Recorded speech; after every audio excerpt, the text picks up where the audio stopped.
Hello, and welcome to Get Recc'd. I am your host, Stephen Falgout. And I am your other host, Don Falgout. Get Recc'd is our podcast where Stephen and I, two siblings, get together and recommend pieces of media to each other, whether it be a movie, an album, a video game, whatever. And then in the next episode, we get together and discuss those recommendations. And we are coming to you live in-house from the Get Recc'd studio. From the official Get Recc'd podcasting studio, part of the multimedia corporation surrounding Get Recc'd and all of its affiliates. We have our esports arm, of course, our newscasting station, and then here in the studio where we bring you Get Recc'd live every week, except not at all every week, and not even really every other week, and not really live together usually. But well, see, Get Recc'd Incorporated also owns a couple of fast food chains, and we've been spending a lot of time managing that. That's true. As really old timers will remember, Stephen was the next Food Network star. Right, and that's true. Try the new Get Recc'd burger at Get Recc'd Burger. You can have different burgers depending on your location. So wherever you find a Get Recc'd burger, it will be a completely different burger every time. Even at the same location, it's always Yeah, in just fact, unique. if you order two burgers, each burger is going to be different. Yeah. So it's kind of a surprise. It's like a mystery burger. It might not even be a burger. If you're really lucky, you'll get a chicken sandwich, some caviar. And of course, this episode is same time. sponsored by Get Recc'd's audiobook series, Listenable. Listenable, of course, where you can get all of your favorite audiobooks. It's a new venture that we're really trying to go for. But between that and our shaving company, where you can get razors for quite cheap, we're just really trying to branch out and get into a different market. We also have a subscription service where you can subscribe, and we will send you a box of Get Recc'd paraphernalia. Yeah, we'll actually send you a box of podcasts. You actually open the box, and it's just noise. It's just a live episode of the podcast that comes out of the box. And if you're really lucky, one lucky customer will receive us in the box, hopping out and performing a Get Recc'd podcast for you in your room. With a different burger in each hand. You never know what burger you're going to get. It's true, but we're going to eat them. You will not be afforded that luxury. Yes, and we will make sure that you give us a donation before we leave when we show up at your house. And speaking of getting a donation before we leave when we show up at your house, we should talk about what you recommended to me, Stephen. I didn't even mention that this is a re-review. This is our final in our 6-episode re-rec franchise. The last 3 have been re-review. We have taken recommendations that we've previously given to each other before on the show, given them again so that we can discuss them anew, whether our thoughts have changed or we have updated opinions or new ideas to speak of, whatever it may be. Of course, Stephen recommended Undertale to me, I believe, 2 years ago, and we are now discussing it again. If you would like to introduce it and why you chose to recommend it again. Yes, Undertale, I feel like...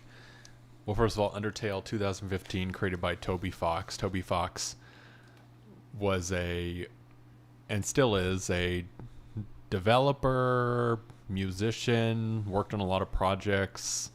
I believe worked on a lot of Tumblr-related things and various fan projects, and then ultimately developed Undertale, which I would say has a contentious history. I think the general sentiment is that the game is quite good. However, there is a air around the game is very meme heavy, kind of a lot of little random humor. Although I think it's a little more than that. But because of that, for a long time there's been an air of kind of, I don't know, I want to say pretentiousness or mockery of Undertale for what it is. And it's kind of ebbed and flowed, I feel like, from 2015, when it was very popular, and then there was kind of backlash to the popularity, and then people liked it ironically, and now people, I think, like it again unironically. So I thought it would be interesting to talk about now 6 years on, which is, first of all, that's kind of crazy. That is crazy. 6 years on, talking about Undertale, I think I mentioned last time that Deltarune also has come out since we talked about this last time. I watched as a the clarification, it had come out. as a clarification, it had come out, and they are still actually even in the process of releasing it because it is like a multi-episodic sort of thing. It's also very different from Undertale, similar in a lot of ways, but different in gameplay specifically. So that's on the table now as well. But generally, Undertale, I feel like, has a... I mean, you still get a lot of people that joke about Sans Undertale. That's still very much a meme. And it's still funny. And it's still funny. But I thought it'd be interesting to just talk about Undertale now, 6 years on. And even when we talked about Undertale last time, it was probably at least 4 or 5 years past its initial launch. So Yeah. I'll hand it over to you to talk about it a little bit. So I am basically here to just reiterate exactly what I said about the game last time because I feel the same way. And I'll briefly summarize. Essentially, I think this game, well, it's funny that Steven went into all that history because I talked about this last time, but I definitely took a very contrarian angle when the game first came out because I was a douchebag. But upon replaying it, because Steven recommended it to me, I realized the game really is genius. The thing that impressed me the most about it then is pretty much the same thing that impresses me the most about it now, which is just the fact that the game does such a great job of conveying its theme of the way that video games have desensitized players to become used to just wantonly murdering every single non-player character that they come across. And the game created an opposite to that, where the game was instead that you had to find a way not to murder everyone who you came into contact with. And although that is very much the point of the game. Or I will say, or alternatively, you do murder everyone that you come across, but you have to deal with the consequence of that, which is much different than most turn-based RPGs. Exactly. Essentially, the way you are meant to play the game is to play it as a pacifist. The game encourages you to do this. However, it allows you the option to do it a different way. But doing it a different way, the game does everything in its power to make it feel as terrible as possible, right down to making the game suck. If you do that, it just sucks. Like every design decision that you think about playing what's called a genocide run, which is where you kill all of the characters, every gameplay element is trash. If that game came out and you played it as a genocide run, minus all the extra context, all of the extra dialogue, everything, if it was just like the pure gameplay of the genocide run in Undertale, no one would like it. It's terrible. I mean, the combat is lame and boring and grindy. You have to stand around in an area over and over again waiting for all the enemies to spawn in so you can kill them all. And on top of that, the story is just bleak, and it's not even like bleak in a... It's not bleak in like a Dark Soulsy, like, whoa, that was cool kind of way. It just sucks, like, all around. And it's excessively challenging, too. And I think that is really, really cool, because I like that instead of punishing the player for playing the game, I don't want to say the wrong way, it's an option, but for playing the game the way that it's not exactly encouraging you to play it by just, giving you a game over or making you restart the fight or something. It lets you do it. It just punishes you by making the game suck, which is super, super cool. And I think that the game as it is, if you play a pacifist run, is super charming. It's just riddled with humor and kind of memey, Tumblr-y kind of memey humor. And a lot of character, a lot of personality, and pretty great art design, great music. I mean, like, the game is great in that sense, and it's great for all of the extra content it provides as well. I think it's just incredibly well done, and that's essentially me echoing what I said last time. So what I'm interested in a lot is, I'm wondering, since you recommended this game, like, what are your thoughts on this game today? Like, what makes this game really interesting to you 2 years on from when we last talked about it? And I mean, I guess this is kind of a reversal, but I just want to hear what you think about Undertale. Yeah, I think my thoughts on Undertale stay pretty consistent. I feel like when I played it the first time, at the time, I feel like it was quite revolutionary. Like the idea and the concept around playing a game that forced you to live with the decisions that you made in such a specific way. I mean, there have always been games where there are good and bad choices, and those choices have an impact on the game. But as you mentioned, those choices don't necessarily have an impact on the game experience. Now, I could still, again, point to games where, if you go down the good path, then the abilities that you unlock might be different than if you go down the bad path. But functionally, the game that you are playing is the same.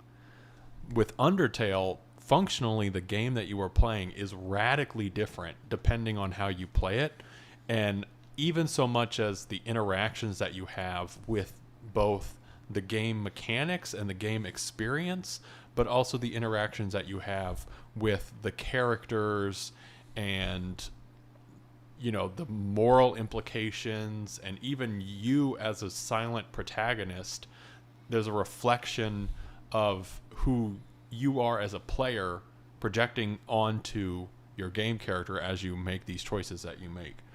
Now, I think that where this game really shines specifically is the gameplay. Like, I think the Pacifist Run, it would not be as interesting if it was not fun to play. The idea of turning a turn-based combat system into like almost a bullet hell kind of dodging game, and each of the experiences that you have, and it's almost a puzzle game too, because to understand how to come to some sort of agreement with the NPC that's on the other side of you, that also kind of exists in a world where it naturally wants to fight you, because that's how a turn-based RPG is supposed to work. You have to understand the game character and kind of puzzle out how to get to the point where you've come to sort of a peaceful resolution. And that's either through, and typically both combined, from some sort of kind of like a bullet hell sort of real-time dodging sort of a thing, which is really fun and very interesting because each character, the way that you interact with that is different. But then also you have to go through communication options within various menus. The one I think of is the dog that you have to keep petting, and then it flies off the screen or whatever. And I still think the game is funny too. I know it is very kind of memey, very low random humor in a lot of ways, but also it is written very well. It is doing that in a way that is very funny, and I still find it to be very funny. And the other thing about the game that I don't know if I mentioned last time, because I still haven't found everything, but there's a lot of little secrets and nuance that you probably don't pick up on your first playthrough, and you might not ever pick up, period. There's still stuff that I've never found, and it all depends on the choices that you make, and then also if you backtrack or who you talk to and those sorts of things. There's a whole island of that one character that just makes a single noise, and it's just a ton of them, and I've never found this before. There's also a whole 3D section, where the game becomes 3D. There's a whole bunch of stuff that's completely secret. I can't think of the character's name, but one of the characters that always throws a spear at you that kind of hunts you for most of the game, you can actually go back to their house and talk to them, and you cook together or something. Undyne, right? Isn't that Undyne? Undyne, yeah. You cook together or something. You have a date with Papyrus or whatever, which is super fun. Yeah. There's so much here to unpack. And the other thing is, it's the thing I'll say finally is it's doesn't overstay its welcome either. I think that's what I appreciate about it most. It's it knows what it's doing. You can invest more time into it and find these things, but ultimately the actual core experience, it's short enough to where it makes you want to experience multiple endings, and it kind of benefits you to do so.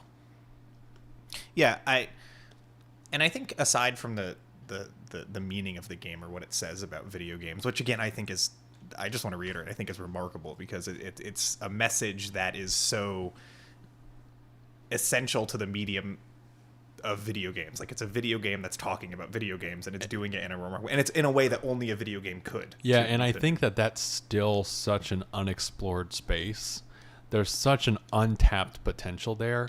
And I'm sure this game and Toby credits some of that to things like the Stanley Parable, or like, they look and reflect on games as a medium and as an art form in a way that, as you mentioned, only games can. And there's something really interesting about that Undertale taps into.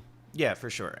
But I think even aside from that, you're right, the game itself is really fun, but it's also like it's really witty, even down to the gameplay. I think it's so cool how this bullet hell system that you talk about is only another way that the game is able to teach you about the characters that you're playing against. It like every single thing, there's characterization in every little detail. I cannot remember what enemy it is, but I remember bringing this up in the last podcast, and I still think this is so cool. I don't even think I made it clear how cool I think this is. There is like a character who's like a tsundere. How do you pronounce that word? Tsundere? I don't know, whatever. Tsundere plane or whatever the hell. I think it's that one, which is the character that when you're fighting it is like timidly attacking you. Like it's like trying not to hit you. There are fights that progress to the point where you whittle down the enemy to the point where they don't want to hurt you anymore. And even though you keep entering that bullet hell section again, you actually can't get hurt because they're like, or it's becoming super easy or something like that. And that is just so creative. That's so cool. And it's awesome because, as you mentioned, a big part of the combat system is the puzzle aspect of learning how to get out of the fight, how to talk to the character in a way where they won't want to fight you anymore or whatever. And it's like, this is just yet another way to kind of understand a little bit more about them, because that's what it's all about. It's like learning what the character would want to hear or want you to do for it to stop attacking you. And that's, from characters like Sans or Papyrus or Undyne or whoever else, characters you encounter a lot in the game who are main characters, but even the like encounterable enemies that you'll just stumble across, even they work that way too, where you have to learn about them, even though your only interaction with them is in the fight. And like, that is just so cool. I think it's important that the game has that aspect to it, because that the message and the theme of the game is great, but as you said, if the game wasn't fun, I don't know if it would even matter. And it's like, it's a really, really fun game. You don't even have to think about what it's saying or what it's doing. It's just fun. It's a very enjoyable game, and it's paced really well. And you're right, it's a short game. It's long enough where it's satisfying to play it once and never again if you play, Pacifist Run or whatever, and it's satisfying enough to want to play it more times. And it's, once again, the Genocide Run is paced way worse than the Pacifist, which I think that's so neat. I've just never really seen anything quite like that. So that's... And I think what's... maybe you can look at this as a positive or a negative. But for instance, in my first run, I couldn't figure out how to... Well, it's like when you boot this game up, if you go in blind, like, you have no idea what's going on, right? I couldn't figure out how to not kill the mom. I don't remember her name, but you know who I'm talking about. Yeah. And so I killed her. And the game makes you feel so bad so immediately. Now, the issue there is where I could see it being a negative. It's like, okay, so the game definitely pushes you to play a pacifist run, as you mentioned. But in that case, once you as a player interact with the game in that way, you learn, oh, okay, I really, like, this game's going to make me feel really bad for killing things, and I should do a pacifist run from this point on. But at that point, it's too late.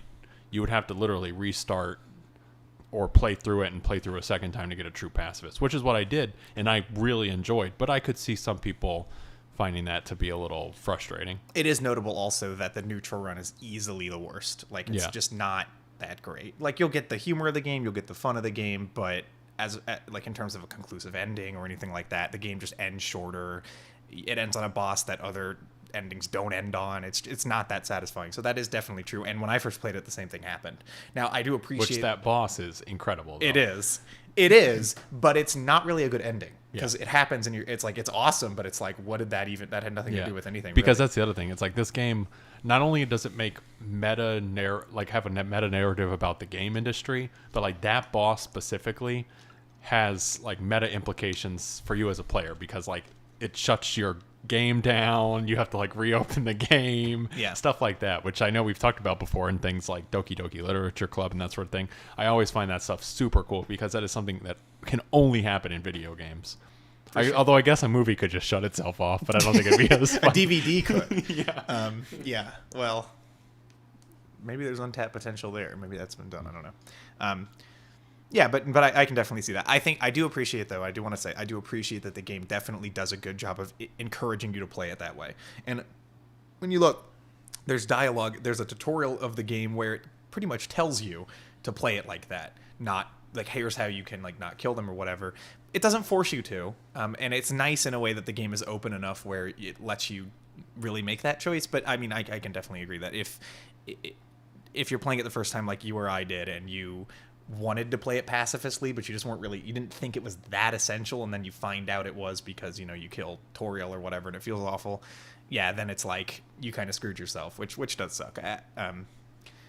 And as I said before, my only thing that I don't like a lot about Undertale, I think the humor overall is good, but I do think a lot of the dialogue humor, like when you're in the actual environments walking around and not in the character interaction screens or in the battles, I think some of those jokes can be kind of just timed kind of weird, just because it can't time it itself. You're hitting the space bar, listening to the sound effects on their cue, and it doesn't always work.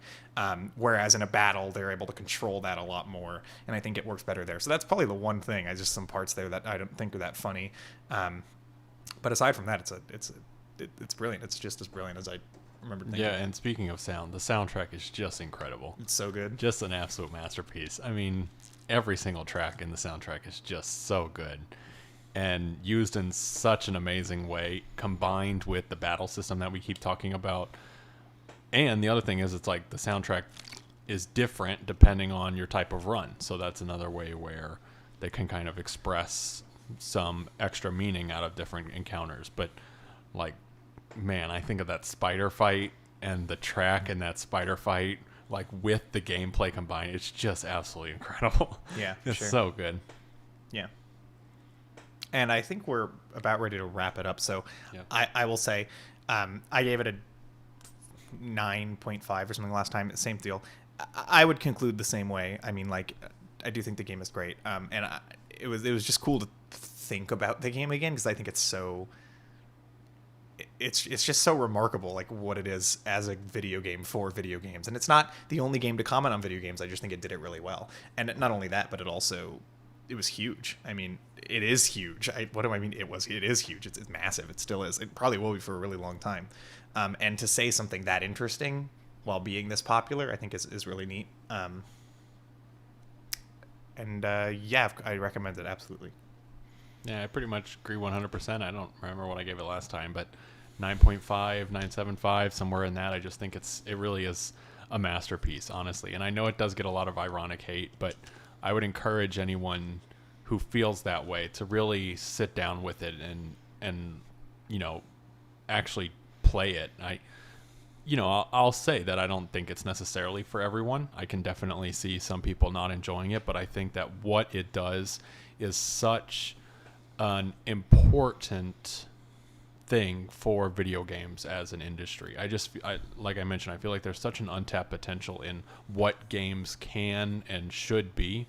And with the rise of indie development, I mean, games generally have just become a lot more than they ever were, and they have said a lot more than they've ever said before. And we've talked about a lot of very interesting ones like Doki Doki. We've talked about like Dear Esther was the one we talked about, Edith right? Finch. Edith Finch. Yeah. Edith Finch. And there's so much out there that games are being able to be used in a different way, and Undertale does it so expertly, and yet still is a very fun game. As you mentioned, you don't need to understand what it's trying to say to just play it and have fun, because there is a really fun, especially I would definitely encourage to do the pacifist run as your first run 100%, because I do feel like that is the most fun, and as you mentioned, it's the most fun for a very specific reason. But if you just want to play the game to have a fun game experience, I would play the pacifist run, because I do think it's really interesting. There's a lot of layers there, and I definitely recommend it. And I think it's on a lot of platforms now. It keeps being added to more platforms. As I mentioned, Deltarune. I have not personally played Deltarune. I don't know if you've interfaced with it at all. I've heard good things about it, but it's, like I mentioned, it's episodic, so only the first episode's out. I don't know what the plans are. I think episode 2 was supposed to come out last year, but then obviously everything kind of went south. I think the plans are that it's going to take a decade to come out finally. And yeah. Yeah. I mean, episodic games is always weird to me. I want to say one last thing about this, though, that I just thought about was the fact that I feel like the reason something like Undertale and other properties get the hate that they get is just because people... I don't think people play it and then like hate it and then are like, wow, that was trash. Yeah. Like, I don't think that happens. I really don't. I agree. It's just the culture around it people think is oversaturated or something. Yeah, well, and the Undertale culture specifically had a very specific fan group, right? And as I mentioned, Toby Fox worked a lot on Tumblr projects, and Undertale became very big in Tumblr and the Tumblr fandom. And as the fandom of Undertale kind of exploded, then there was kind of a backlash of the fandom, and then people ironically didn't like it because it was so big, and then people ironically liked it because it just became bigger than itself, I think. Yeah, well, it happens with things like this, yeah, especially in the games industry. It happens with things like this that appeal to queer people, I think. I think that's a another big part of it. Yeah, that's which another is part of it. pretty sickening. But okay, anyway, yeah, great game. Play. Which there's a lot of great representation in this game too. I don't think we've never mentioned that, but that's the other thing. There's a lot of great representation in this game.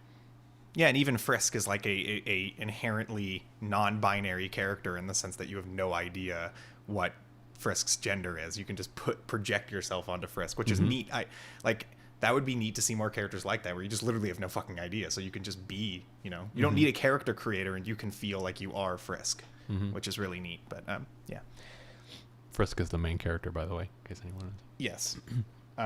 Okay. With that, we'll move on to what I recommended to you, Stephen, if that's okay. Mm-hmm. Okay. So I recommended to Stephen, or re-recommended to Stephen, the album Fun Fun Fun by Cats Millionaire. The last time I recommended this to Stephen, it was because because it's really good. But at the time, this was like my favorite album. Like, I listened to this album like every day. Like, every time I would go drive, I would listen to this album. I listened to it, played the shit out of it. And now I'm re-recommending it for two reasons. One, because I have finally acknowledged that it is actually my favorite album. This is my favorite album ever. It has to be, now looking back on it. And I don't even know. I've heard this album definitely more than any others ever. I used to play In the Airplane Over the Sea a lot, but not like this. And also because I remember, funny enough, last time we talked about this, we were also in studio. It was a different studio, but we were at your house. Oh, that's right, our B studio. The B studio. That's true. The LA office. Yeah. And anyway, I remember that at that time, your thoughts were not super fleshed out. I guess it's because there kind of is a lot to say about it, actually. But and I remember that you were still figuring out what you thought of this while we were talking about it. I remember that. So I think I think it's interesting to revisit it, talk about it again, and I will let you take it from there. What a really interesting episode we've actually crafted today. And we never talk about our recommendations beforehand, by the way. That's kind of been the go forward strategy since it's a trade secret, yeah. Since episode 1. Yeah, we're letting you in on the trade secrets today. Mm-hmm. So that this episode ended up being Undertale and Fun Fun Fun. There's a lot of similarities between the two, I think, because there's such I talked about it last time. I think definitely I talked about this at length last time. This album is absolutely incredible. And specifically, it is incredible what a fandom can create. Sometimes for the good and for the bad, I'll say. But this specifically is just, it really is a masterpiece. Like, I think the reason why I had so hard of a time being able to kind of like talk about this last time is because it's like, you would not expect something like this to come out of really any fandom, honestly. I mean, this is just an incredibly well-crafted album. outside of the fact that it's also kind of, a My Little Pony fan album, because like technically, lyrically, production wise, like top to bottom, this thing is just incredible track to track. And then you layer on top of that, it's so specifically ingrained and entrenched in a very specific fandom. I think that there's a beauty in that, and I think that that is another place where we have such an untapped potential. Now, a lot of reasons why it's an untapped is because, for the most part, people get shut down by DMCA if they try stuff like this. Oh, yeah. Now, this is not, I would put this in the category of not necessarily parody, but, I'm sure legally this still stands up in that framework of being safe from, kind of a free speech level of safety, because it's specifically talking about My Little Pony and specific episodes, but it's not using those episodes, or I don't know. I'm not illegal. It is the most transformative work of a reference to a given copyrighted franchise that I've probably ever seen. So if it didn't hold up, that would be insane. But also, Hasbro, the My Little Pony fandom is actually different in this way, because I don't know if this is going to change. I hope it won't. But for the most part, Hasbro took a very hands-off approach when it came to fan works than most studios ever would. And I don't know why that was. And there are big examples of them shutting things down, like... I don't remember if we talked about this game on here. I feel like we might have, but Them's Fighting Herds. I mean, I don't think we did. But Them's Fighting Herds started off as a My Little Pony fan project that got shut down by a cease and desist, which was shocking because that just never happened. They just didn't do that.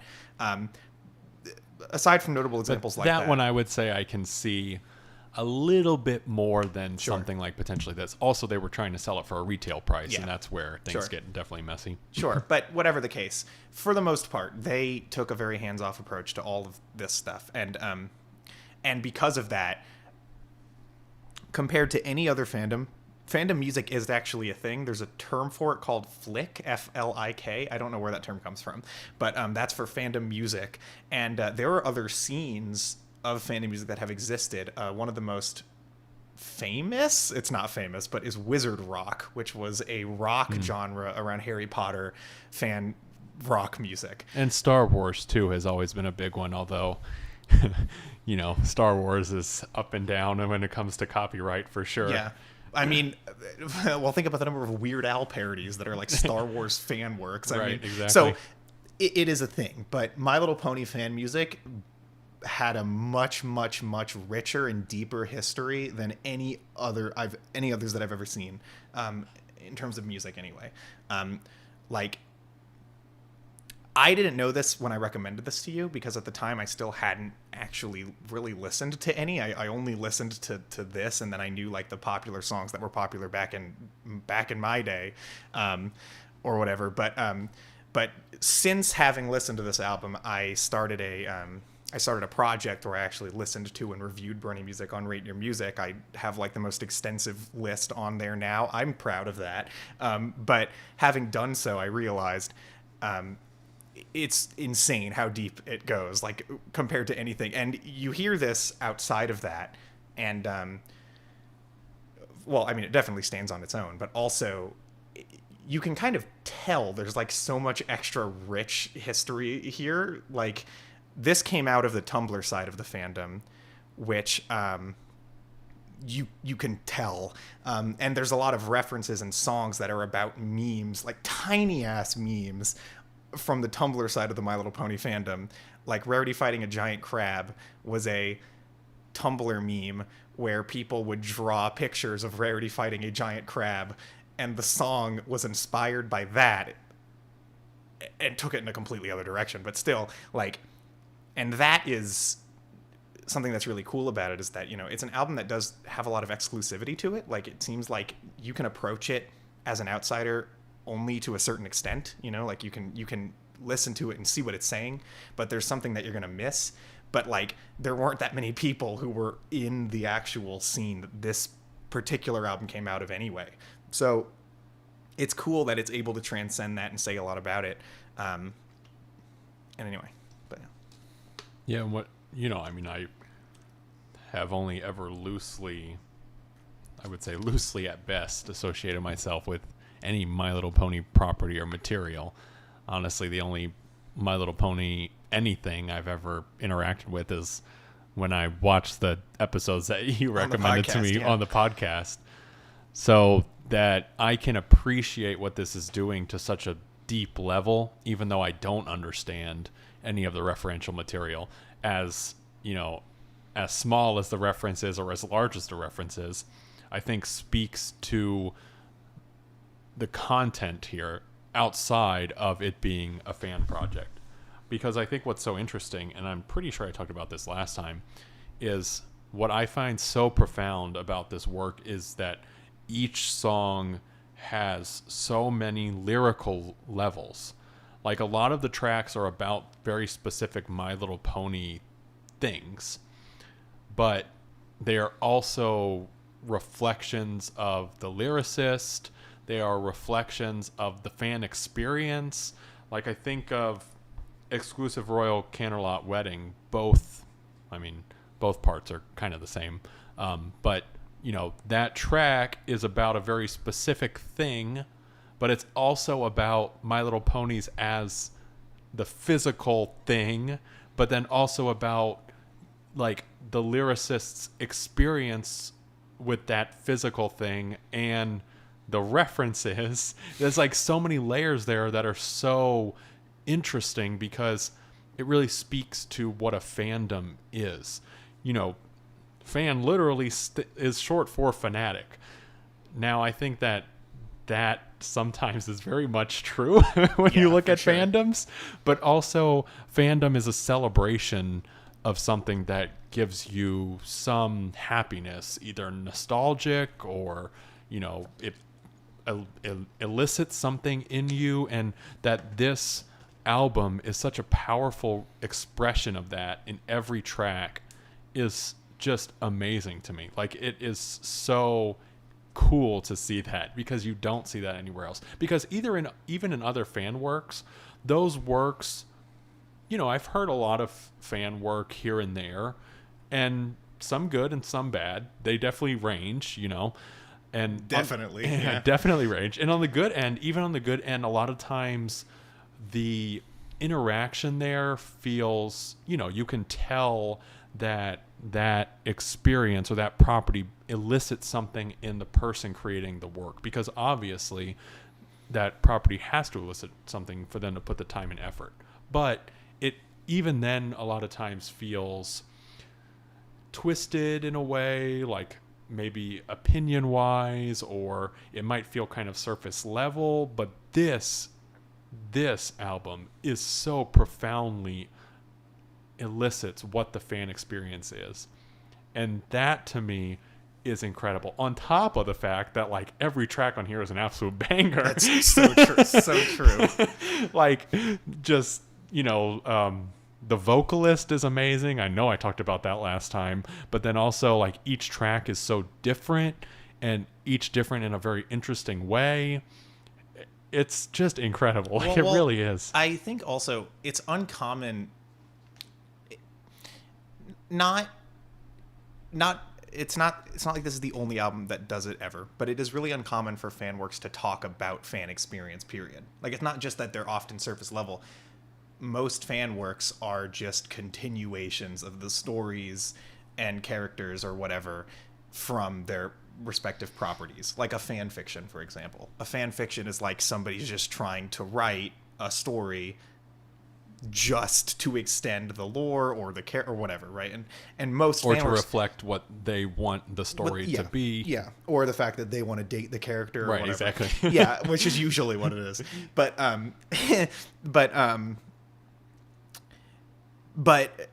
this album, it's funny because this album kind of does that too. Like, it does. I mean, it does. So this album's 35 minutes long. Yeah, so I mean, the fact like, that even if I think is about, insane.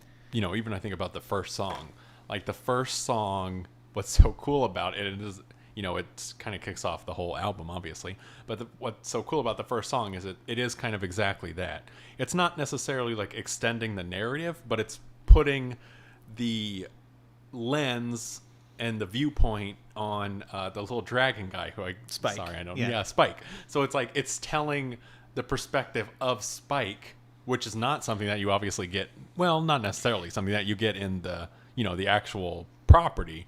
So like in that way, it kind of is that, but it feels like so much more. It's like, funny because that song, a lot of the lyrics in the song, not all of them, but a lot of them are literally just Spike quotes from episodes that she combined together in like this way. And what it plays out as in the song is almost like her expression of feeling so isolated from the world that she has to, or that she puts herself onto these pony characters and like wants herself to be a pony, which another song is literally about just wanting to be a pony. And like trying to find your place in the world through that lens. And then of course the song kind of turns into like this expression of like, yeah, I don't give a fuck. I love ponies and fuck you was like part of the song. And that's done. It's crazy because that's done probably a little over 50% literally with quotes from Spike. And not only that, but the song could just as easily be interpreted as like him just being like, I don't know what I am because I'm like a dragon, but I'm raised by ponies or whatever. And a lot of the songs play out that way because most of the tracks in this album, I guess every single track on this album is from the perspective of one of the characters, usually in an episode, but sometimes like in a meme or whatever.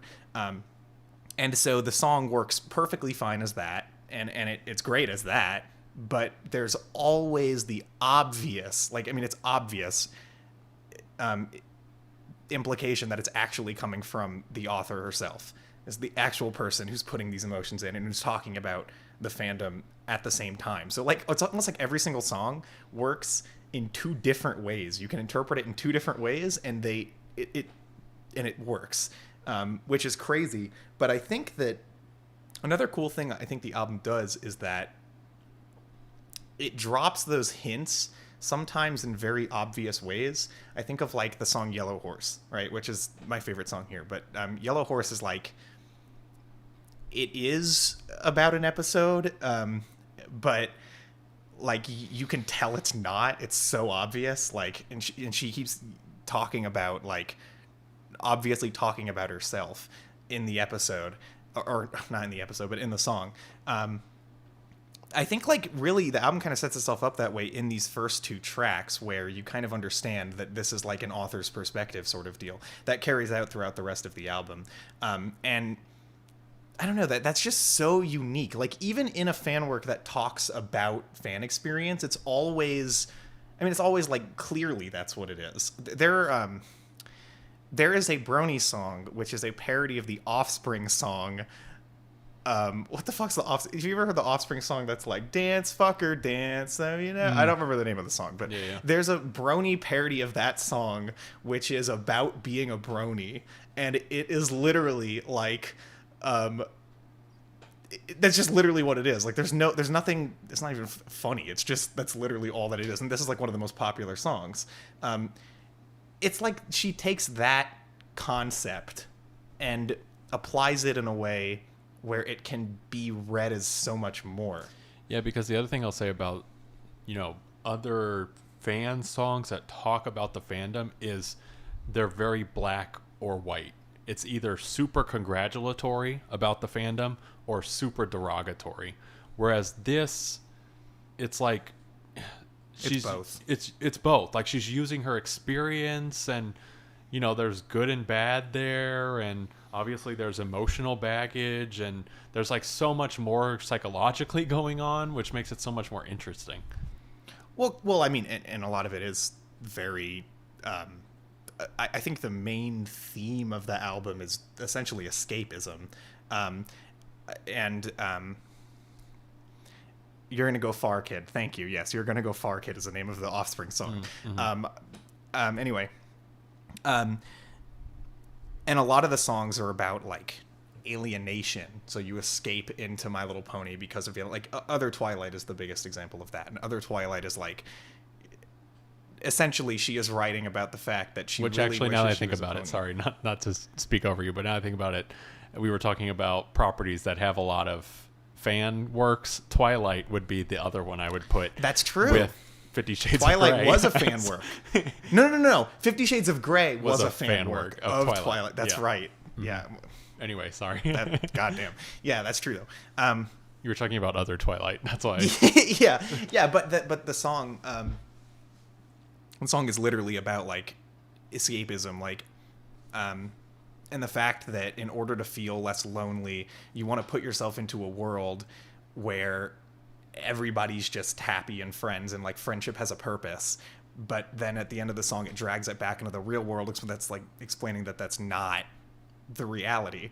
Of course, and that's followed up with the song about how humans are terrifying, quite literally. So it's, I mean, there's a lot of that. I also think that in terms of criticizing, the album criticizes both the franchise of My Little Pony at points. It can be very sarcastic, like Princess Breath, and I would say the Habsro version, or the second version, but the first in the track list version of Exclusive World Candlelit Wedding Playset is really bitter sounding. And so there is that. There's also, I think, criticism of the fandom itself. Rarity fighting a giant crab. If you don't know what it's about, read the lyrics. It's presented in a very disgusting, kind of gross, sad way. And it's just crazy though, because despite those criticisms or those points being made, there's always so much like humanity to it still. There's always so much like sympathy. I mean, even in that song, the crab in the song is like, the rap sounds gross. Everything about it sounds gross and weird. But then at the end of the song, the crab's a sad little dude, you know?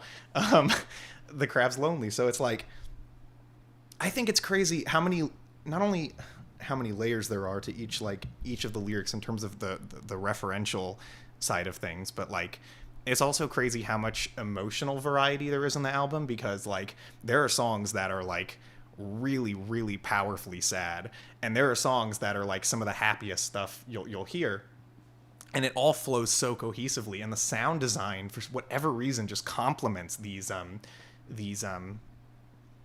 opposites so well too.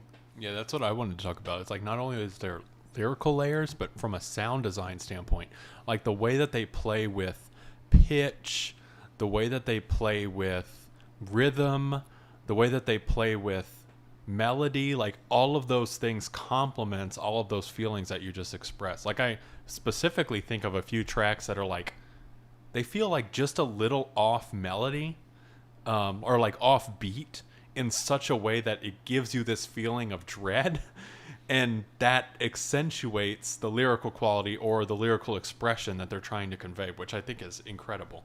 I would think about the title track in that sense. The title track is very, very, very...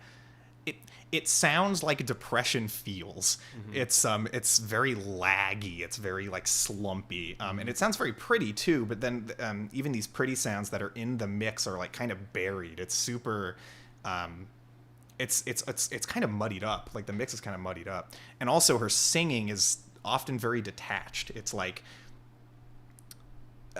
Other Twilight's a great example, because she sounds so flat on the song. Like she's barely keeping a pitch on it. It's almost just talking. But it just sounds like somebody just woke up after like laying in bed for like 4 hours because they didn't want to get out of bed that morning, which is what a lot of the songs sound like. And that like detachment kind of increases that alienation. It almost makes you feel alienated even listening to it. And then instrumentally, a lot of it sounds like video game music. It's got a very like bit pop, chiptune-y kind of sound to it, and a lot of the it's very bit crush. The drums sound like 8-bit drums sometimes, but even that is like a little bit disjointed. It's a little bit like, it's a little different than how you would expect it to sound, I guess is what I would say, right? So everything is so off just a tiny bit. And despite that, it still slaps. I mean, it completely slaps. But like, there is a little bit of detachment in every layer. And I just think it's cool how it kind of puts you in the emotional place that a lot of the songs are about too. I think it does a really good job of musically conveying the emotions. Yeah. Okay, well, I think we can probably wrap it up. Sure. Well, yeah. I don't remember what I gave it last time, but I mean, this thing really is incredible. Like, I almost want to say it's honestly transformative for me. Like, it's just such a new experience. Something that I think is not, I wouldn't, I think I might have said it's an untapped market. That's not true. People are making fan things all the time, but this is just such a powerful expression. Truly a work of art. I mean, honestly, and it's weird to think that it's a work of art surrounding a pre-existing property, but that's what makes it even more interesting, I feel like. I don't remember what I gave it last time, but I have to give it a 10. I just think that it's so good. It's not very long either. It's like half an hour, I think. Very easily listenable. You can listen to it a lot of times and get different experiences each time from each track. And like I mentioned, there's a lot of layers to each track too on a lot of different levels. So I think that's really cool. I absolutely recommend this. Yeah, I mean, and I will say, like, I've gone through, since last time talking about this, I've listened to a lot more Brony music, I guess. And there's a lot of stuff that is very emotional if you're looking for that. I mean, there's lots of stuff that taps into similar themes and ideas that this album presents, but I've never heard anything. I still have never heard anything that's just as uniquely meaningful to the very medium that it is, in the same way that Undertale is, really. I mean, it's like it is a fan work that is sort of commenting on, maybe not commenting on fan works, but it's commenting on being a fan in a way that is so unique. And it's so unique to a particular kind of fan too. It's not going to be equally as relatable to every single person who's a fan of something, but it gives you an insight into it at the very least, which I think is so cool. And yeah, I mean, of course I give it a 10, but it's my favorite album ever. I definitely recommend it. And I think that if you really like it, the rest of this artist's works are also up your alley too, even though she moved on from My Little Pony music after like a single after this. There was a single after this album, and then that was it for this name. But I think what's interesting about that is that hearing the rest of her works provides extra context as to like the place that this comes out of, which is just makes it even more impactful, honestly, listening to it. But yeah, of course I recommend it. And we will now move on to recommendations. We're done with Re-Rec, believe it or not, which is crazy because it's been forever, I think. And plus, we took a long time on some of these episodes, so it's been quite a while. But believe it or not, Get Recc'd is a show where we recommend new things to each other. Actually, you may have forgotten. And anyway, I will let Steven go first. So I will recommend a new thing to you. I'm just pulling it up just to make sure I have the name completely right. Okay, yep. I am recommending to you a brand new thing called Melancholy and the Infinite Sadness, the 1995 Smashing Pumpkins album. It just came out in the year 1995. Of course, this is Billy Corgan and crew.